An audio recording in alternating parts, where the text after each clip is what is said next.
Now, we know they're upset because he's invited kind of people who are pretty low on the social ladder. But there's more to the story than that. Like, these guys aren't just mad because Jesus is having a meal with some people they wouldn't want to eat with. That's part of it, but it's not the whole story.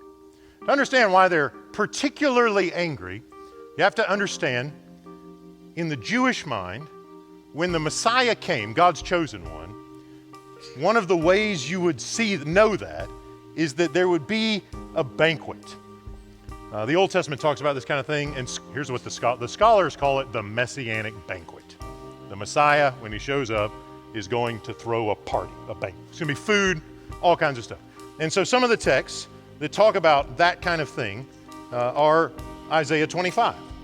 Isaiah 25:6. On this mountain, the Lord Almighty will prepare a feast of rich food for all peoples, for the nations.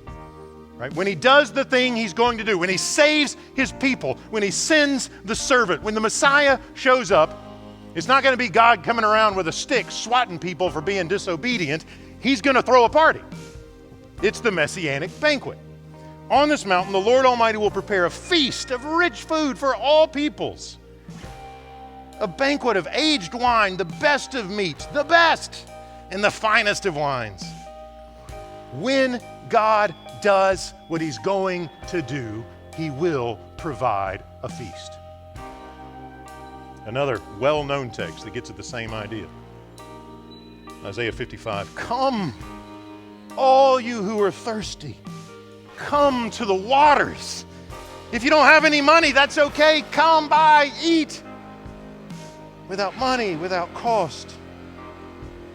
Listen and eat what is good. You will delight in the richest fare.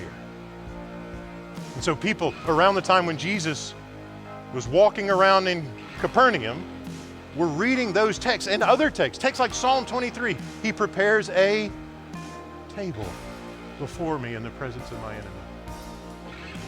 They were reading those kinds of passages and saying, when the Messiah comes, we'll know he's come because he'll feed us. He'll throw a feast. And it won't be the scraps. Jesus doesn't come with scraps. He comes with the best bread, the best meat, and the finest wine. That's what Isaiah says. The teachers of the law know exactly what is happening. Jesus is going around forgiving sins, acting like he's God all over the place. And now he's going to throw this banquet. And he's calling himself the Son of Man, of all things. And they've read Daniel 7. They know that Son of Man is one of the titles for the Messiah when he will come. They're not angry just because he invited, some poor people to dinner. They're angry because he is enacting the return of God to the land and the saving power of God as the Messiah, and they didn't get invited. The people on the bottom rung of the ladder got invited. Don't you know who we are, Jesus? Don't you know how many degrees we've earned? Don't you know who our parents and grandparents are? Don't you know which neighborhood we live in? Why are you inviting them? The tax collector! And the point Jesus is making, when God shows up, he runs to the house of the outcast.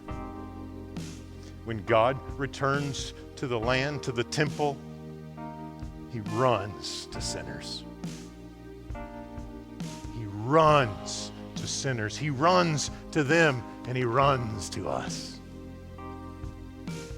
And the ones who stand in the way go hungry. They don't eat from his table. Not because he won't feed them, because they won't humble themselves.